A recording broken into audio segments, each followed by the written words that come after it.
सुतारवाडी लघु पाटबंधारे चौकीची दयनीय अवस्था. मैदान बनले मद्यपींचा अड्डा.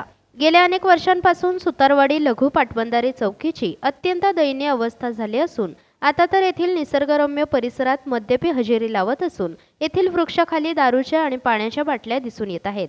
वेळोवेळी संबंधित डिव्हिजन ऑफिसर, सुपरवायझर, शिपाई अधिकाऱ्यांच्या निदर्शनास वर्तमानपत्राद्वारे येथील बाब आणून सुद्धा याकडे दुर्लक्ष केले जात असल्यामुळे येथील इमारतीची अधिक पडझड झाली आहे. या सभोवताली कुंपण नसल्यामुळे कोणीही या परिसरात येत असतात. या परिसराला वनवा लावण्याचे प्रकारही घडत आहेत. त्यामुळे चिकू, आंबा, फणस व अन्य फळझाडे जळून खाक होत आहेत. गेले 20 वर्षे या परिसरात नवीन झाडांची लागवड केलेली नाही. या परिसरात अनेक फार्म हाऊस आणि रिसॉर्ट सुद्धा आहेत.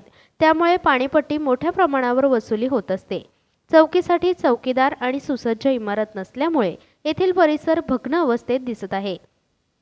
मूळ जमीन मालक यांचे म्हणणे आहे की येथील चौकीची नव्याने दुरुस्ती करावी, नाहीतर मूळ मालक यांना ही जमीन परत करावी.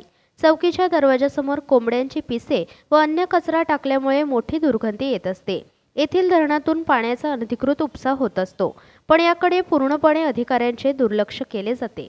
येथील चौकी लवकरात लवकर दुरुस्त करून मूळ नावावर रूपाला येणे गरजेचे असल्याचे अनेक नागरिकांचे म्हणणे आहे. भारत न्यूज संपादक सचिन साळवी, रोहा, रायगड. नमस्कार, भारत न्यूजमध्ये आपलं स्वागत आहे. मी आज आहे रोहा तालुक्यातील सुतारवाडी या गावामध्ये, जिथे सावरवाडीचा जो रस्ता जातो. माझ्या पाठीमागे जलसंपदा विभागाची जी चौकी आहे, जी आपण पाहू शकताय काय दुरवस्था झालेली आहे. तुम्ही पाहू शकताय ही जी दुरवस्था झालेली आहे ते इथले सर्व अधिकारी असतील यांची पूर्णपणे दुर्लक्ष करतात. सचिन साळवी, रोहा, रायगड.